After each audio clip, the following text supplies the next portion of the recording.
Good morning to you. Well, it's morning for me. Whatever time it is, wherever you are watching or listening from, I hope you're doing well, keeping safe and healthy. Welcome to the Automated Home Show. I wanted to share a little bit of an update with you about a few products that I've got here, the state of my smart home. And firstly, let me acknowledge that I have been a bit quiet recently. Seems to be a bit of a recurring theme with me. I'll acknowledge that. To be honest, look, this is a bit of a hobby for me. You know, I've pulled in many different directions with my work, business stuff. Quite busy with those things, but when I get time, I do want to come back and, keep updating you on the state of my home as I learn and as I build in real time here.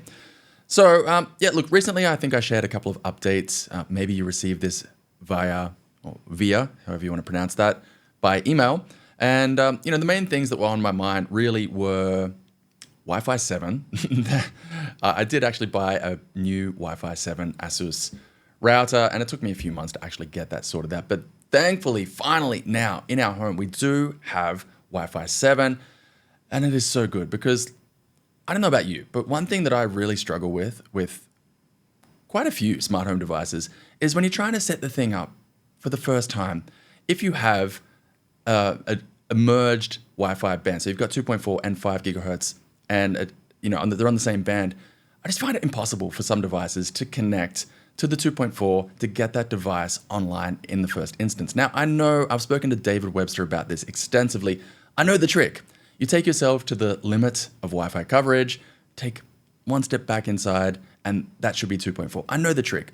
That works some of the time for some devices.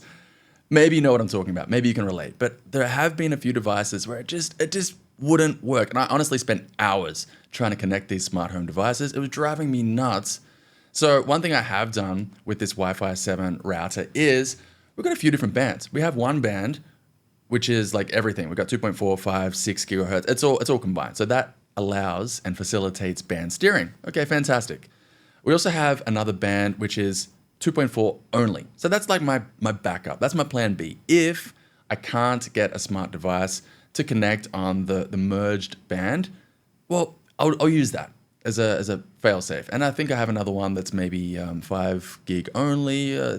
No, you know what? I think the other one is 5 and 2.4. But where possible, I'm using the new one that's 2.4, 5, and 6 all combined. I have noticed better Wi-Fi coverage and faster speed, so I'm really, really enjoying the experience.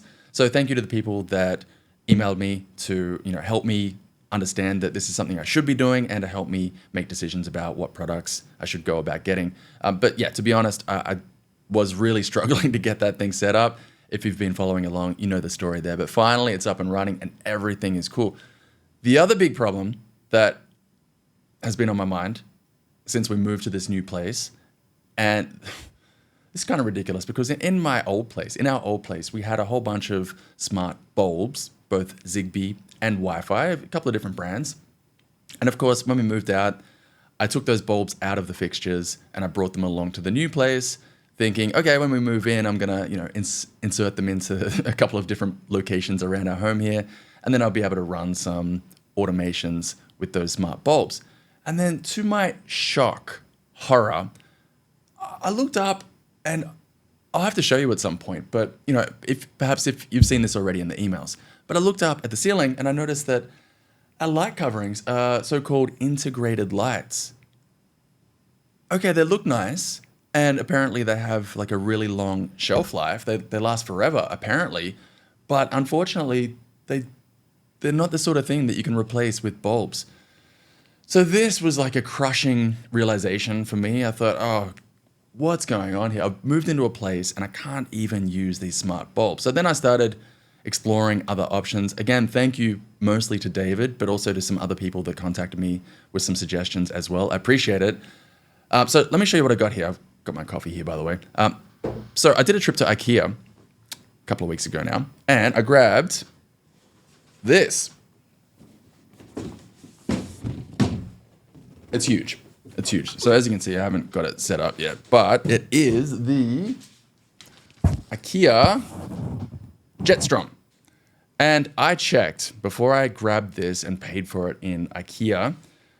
I opened up my Homey app on my phone and I searched for this exact product, and it's in there. It's in there in Homey. So, that's usually the main thing I do. It's my main criteria before buying a new smart home device. I like to make sure that it is going to work with Homey, and that's my main consideration. I'm building around Homey at the moment, so it is in Homey, and looking forward to getting that set up. So the idea for this would be to hang it near our dining table in our dining area. We currently have a clock. This is a rental, right? This is a rental property. So I don't really want to run around and drill too many holes in the walls here because get this, right? Tell me what you think of this. I did ask our agent to ask the owner. I said, look, is it okay if we drill some holes in the walls so I can have a few more of these things around the place and other things as well? And I said, of course, when the time comes that we eventually move out, I'll fix those holes and I'll make it all look exactly the way it currently looks. And our agent said, no, don't do that, because if you do that, not only will you have to fix that little hole in the wall, we'll probably ask you to repaint the entire wall or the entire place. And I'm like, oh, I don't really want to go and repaint. So anyway, I'm trying to avoid drilling holes if I can, but we already have a hole drilled near the dining table. There's a clock there at the moment. So I'm thinking I'm going to take the clock off the wall, hang this there. I'm not sure how feasible that idea is because this is pretty big. It's not heavy, but it's pretty big. So I'm going to have a closer look at it and see if it is feasible to hang that on just one little hole, one little hook there. So I'm going to play with that one. I assume it's going to work. Once it's up and running, I assume it's going to be working fine in Homey. And then we do have some sensors laying around the place. Like I've got a vibration sensor. We've got a motion sensor. We've also got a water leak sensor. Not that that's going to be particularly useful for...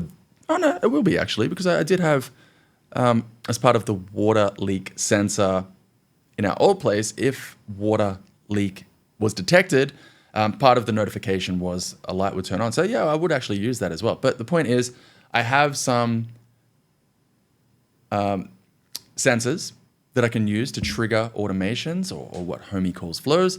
And I'm looking forward to getting this going because, yeah, it has been really frustrating and a little bit depressing to come to the realization that, oh, wow, I can't use my smart bulbs in this new place, despite the place being quite nice. All right, so that's on the project. I'm going to get to that today or tomorrow, hopefully. Now, let me give you a couple of other updates on a few other products you can see here in the background. So these were all sent to me recently. I'll go through them one by one. I'll show you what we got. So first of all, thank you to Anki for sending out this dual lens stitching with smart AI network camera, HD. Okay, PoE. Dual lens, 180 degree stitching, two-way audio, light and audio alarm. Yeah, cool. All right, so definitely going to have a play around with that one. What else does it say? It says high quality imaging with HD resolution, support human and vehicle detection. Well, we're up here on a high floor in our building, so there's no vehicles to be found, but that's cool. Smart dual light with long range, efficient video compression, real-time audio, active strobe light, and audio alarm. I guess the strobe light could be good as a deterrent for intruders. Onboard storage, up to 512 gig SD card.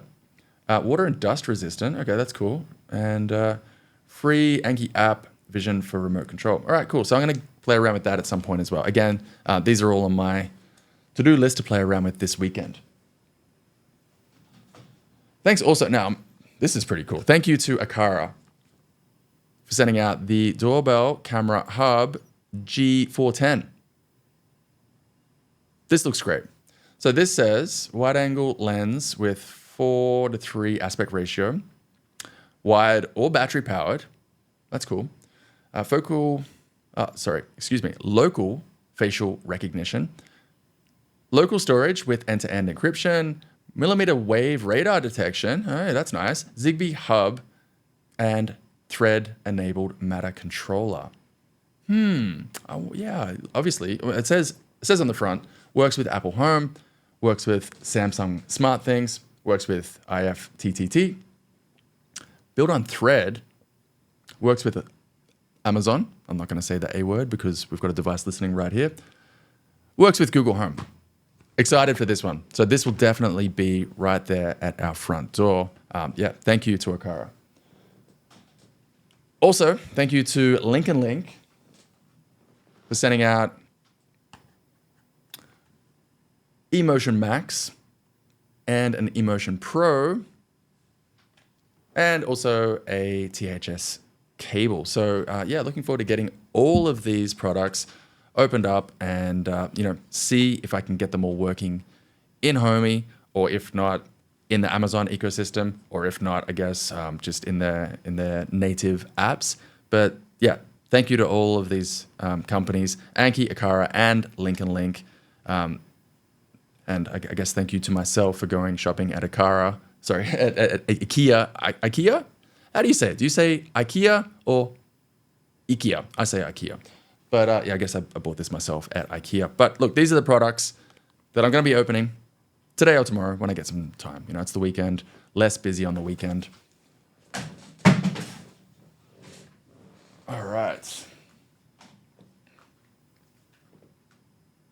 Oh, by the way, in case you're wondering what's going on here, funny story, right? My beard trimmer that I've been using for a very long time finally died.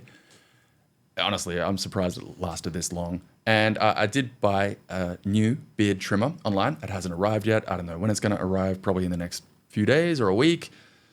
So until then, this is the new look. I've had mixed feedback about it. Let me know what you think. My wife says I look a bit like a homeless fisherman.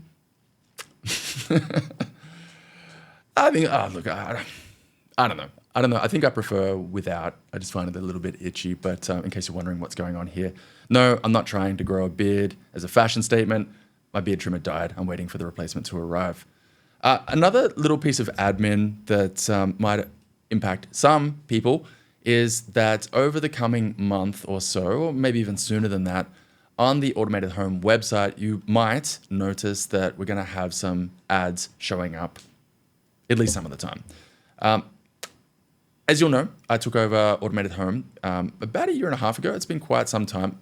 I guess almost 2 years. Going on 2 years, right? And there have been no ads. It's been, completely free, of course. But look, it does cost money to keep the website online, and I have spent a lot of money on various things over the last 1.5 years or so. So I would just ask if you could accept having some ads shown on some of the pages some of the time as a way for me to basically help defray the cost of keeping the website online. So just letting you know that if you see ads on the website and you notice, hey, this is new, that's what's going on here. So my apologies if you find that a little bit offensive, but the background information is it does cost money to keep the website live, and to help offset some of those costs, I hope you can accept some ads. That's about it in terms of smart home updates. And I think the beard trimmer is enough of a funny story for now. I'm going to finish off my coffee before it goes cold. Oh, by the way, you might have noticed this is my Automate Your Life coffee mug. If you're not already following Brian on Automate Your Life YouTube, you definitely should. Brian's a smart guy. He's a good guy. I find him very entertaining. And of course, he's very, very knowledgeable. So if you're not already following Brian on YouTube, Automate Your Life, go ahead, give him a follow. That's it for now. Like I said, wherever you're listening or watching from, I hope you're keeping well, safe, happy, and take care. All the best. Talk to you again soon.